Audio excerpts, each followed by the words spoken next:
And Romy Bean is joining us now from Indy. Romy, it's so good to see you. So, all right, we know Hunter has expressed a lot of interest in playing offense and defense as a pro. What else did he have to share at the Combine?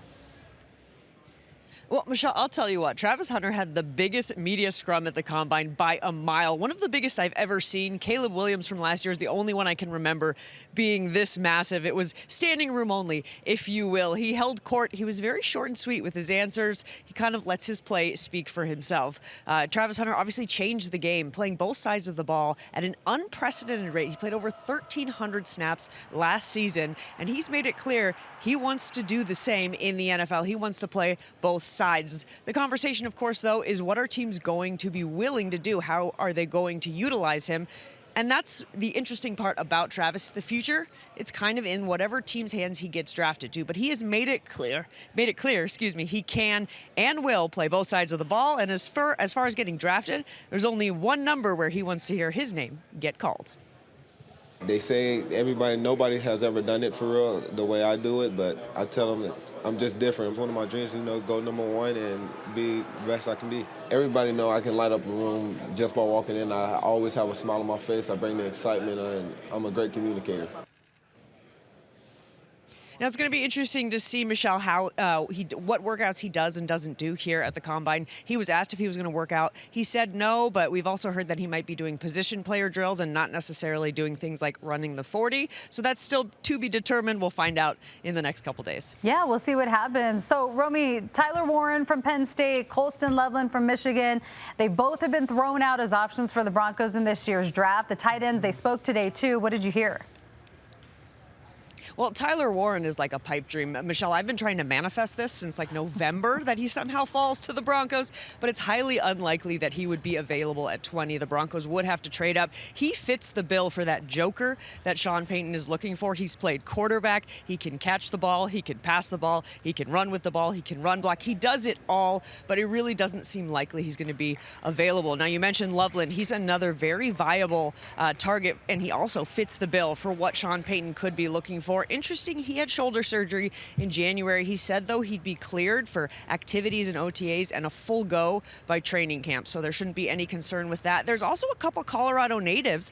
We talked to Terrance Ferguson, who went to Heritage High, and he played with Bo Nix in college, so that's an interesting connection, a guy you might want to look for, because Sean Payton always says he does talk to his players about potential prospects, so that's another name we could kind of keep in the mix, perhaps. Yeah. Sean Payton's biggest priority this offseason, finding a joker for his offense. He's utilized them in many offenses before, and as George Payton said, those kind of teams are absolute hell to deal with. So, is Payton's joker available in this year's draft class? Well, there's a lot to pick from the tight ends. Tyler Warren is the prize jewel, but the truth is he's probably not going to be available. Colston Loveland is a viable target and would be a fantastic choice for the Broncos. But there's another intriguing prospect. His name is Terrance Ferguson, and he's a Colorado native. He played high school at Heritage High and played his college ball at Oregon, which means he played with Broncos quarterback Bo Nix. Ferguson told me he's stayed in touch with Bo, and they meet up whenever Ferguson comes home to Denver. So yeah, playing for his hometown team and his former quarterback, that would be a dream come true. It'd be amazing. I've said this before, he's a great person off and on the field. So just a true competitor, and anybody who is an elite quarterback like that and demands a lot. I've played with him before, and we have a great relationship, so it'd be amazing. But the biggest star of the show is Travis Hunter. He drew a massive crowd at the Combine, the biggest by far, and was short and sweet with his answers. He made it very clear, though, he fully intends to play both offense and defense in the NFL, just like he did in college. That's not my job to figure it out. I like to play both sides of the ball.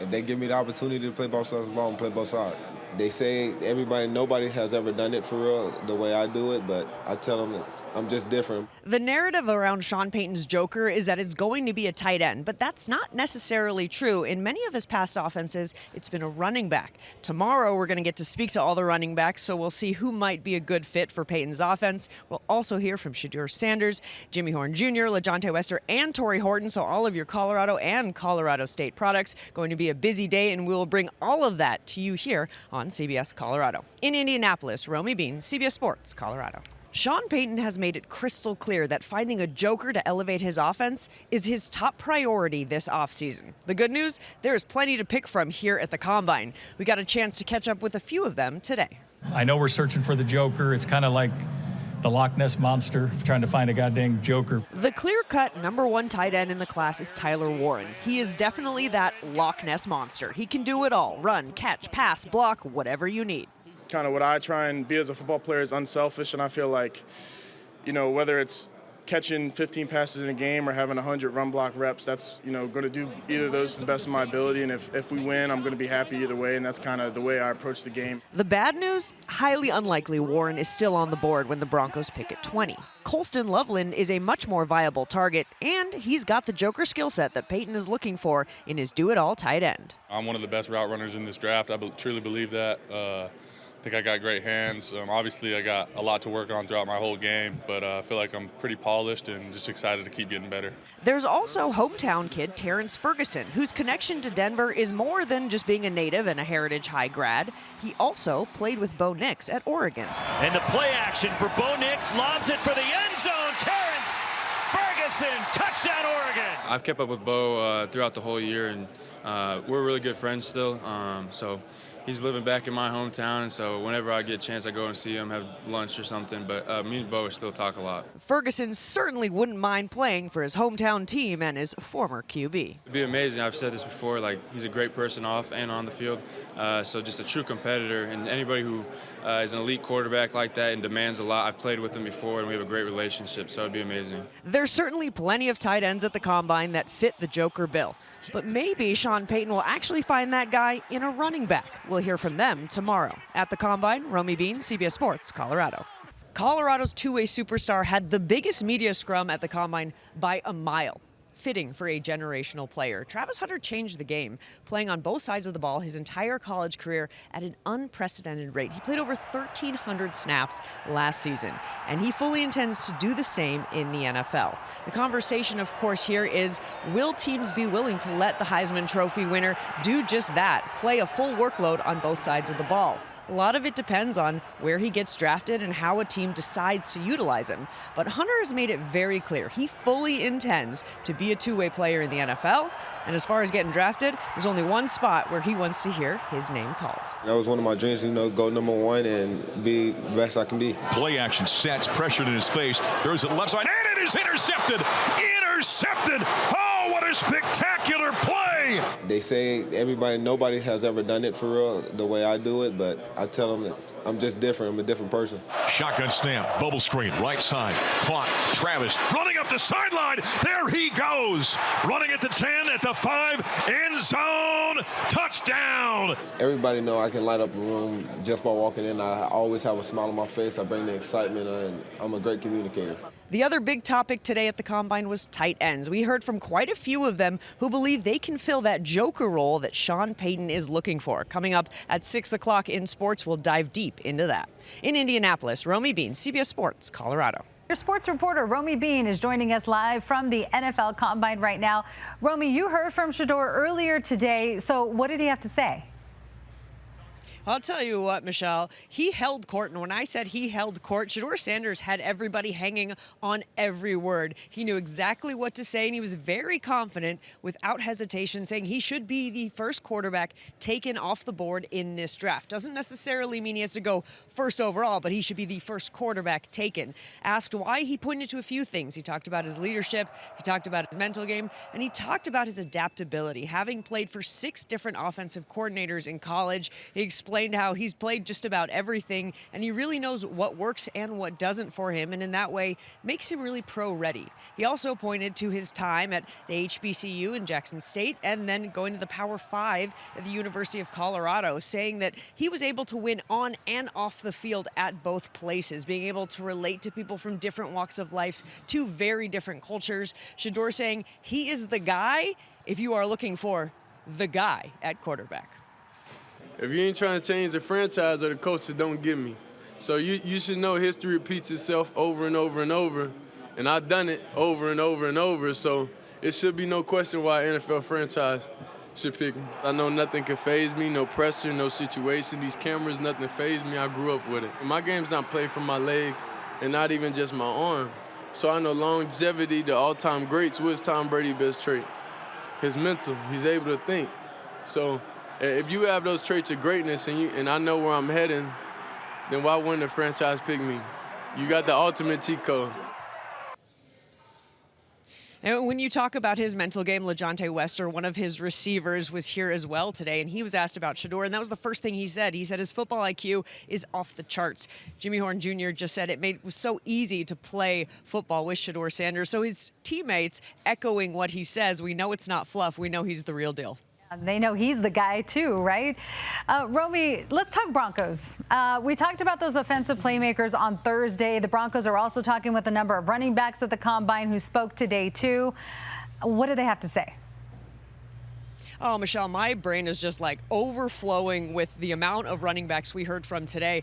The Broncos, well, every team here at the Combine is allowed to have 45 formal meetings with players. The Broncos have used over 20% on running backs, 10 meetings that we know of. I'm sure plenty more. Every single guy we talked to, have you met with the Broncos? They've either met with them formally or informally. They're really doing their researches on these guys because people often say a running back is a quarterback's best friend. If you can get a running back that can be dangerous in the backfield, catching passes, that joker that Sean Payton's looking for, well, here's the thing. There is every flavor of running back that you could ask for in this draft class, so I think the Broncos could certainly find who they're looking for. It's hard to tell who would they like right now because there's so many viable options.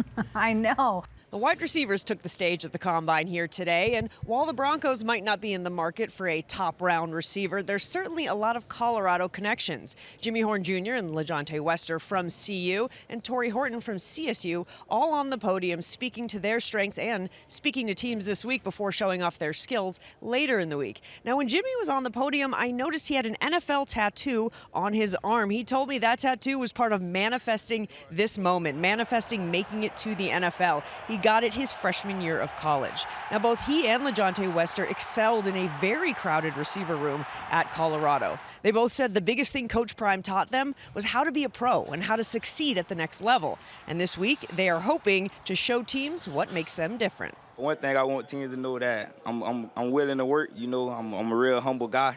You know, and I play like a dog. I'm a dog on the field, and I got a lot of grit in me. I done been through everything. I done had to carry a team before. I done had to become a role guy. So, I mean, I'm coming in and I'm able to do anything that you need me to do, whether it's playing special teams, whether it's coming and impacting the team early and becoming a star receiver, or if it's even becoming a guy in the locker room who just a juice guy, you know. So whatever you need me to do, I'm able to do it. As for Torrey Horton, his collegiate career hit a big roadblock as he sustained an injury that kept him out the majority of the 2024 season. He could have entered the draft the previous year, but he said it was important for him to finish his degree. That's why he came back for another season. Now that he's almost healed up, he's here to show teams that he's not defined by his injury, but rather by how he responds to it. That's like the last thing on your mind when you go back for your final season. But at the end of the day, it's football. You can't really, hold your head on that. Kind of got to move on, keep performing. And at the end of the day, it's part of the longevity of my career, and I knew the next level was still there for me. So I felt like the surgery was the right move for me. Another interesting name is Tez Johnson. He's Bo Nix's brother, not by blood, by choice. Johnson grew up with Nix and he lived with him growing up, and then of course they played together at Oregon. Their connection on the field is undeniable, as it is off the field as well. I asked Tez what it would be like to have the opportunity to play with Bo at the pro level. He said it would be amazing. He said he knows it's a storyline that everybody loves, but for them it runs much deeper than that because much of their story is still unwritten. At the Combine, Romy Bean, CBS Sports, Colorado. As the Broncos continue to look for the joker that will elevate their offense, they're spending a lot of time seeing if there's a running back in this year's draft class that could fit the bill. Teams are allowed to meet formally with 45 players here at the Combine. The Broncos so far have met with 10 that we know of, could be more, and informally they've met with a bunch as well. Almost every guy we talked to said they have met with the Broncos in some form or fashion. Because this running back class, it's like Baskin-Robbins. There's 31 flavors. What fits your fancy? And so many of them could be a huge piece in Denver's offense. Ashton Jeanty is a future All-Pro with speed, vision, and elusiveness, the kind of back capable of taking a huge load off Bo Nix's shoulders. I would say my best trait is just, my big play ability, to have those 60, 70-yard runs. But let's be realistic. Likely a stretch to think the Heisman runner-up will be available at 20. I would hope I don't fall that far, but, you know, if that happens, you know, I wouldn't have no problem playing for the Denver Broncos. Omarion Hampton is a tone setter. His run style has been described as a downhill truck whose brake lines have been cut. I'm going to bring it 24/7. Every day in practice, I'm going to bring it to the film room. I'm going to just give the respect of football that they gave to me back to football, do everything I can to be the best player I can. Dylan Sampson sets himself apart with his veteran-like instincts, and he's got an attitude any coach would love. Teams can expect to get a hard-working player, you know, who won't have any issues off the field, who's going to come in the locker room and learn and, you know, try to grow and become a leader. So who to choose? These guys are only the tip of the iceberg of what's available. So Sean Payton won't be short on options. At the Combine, Romy Bean, CBS Sports, Colorado.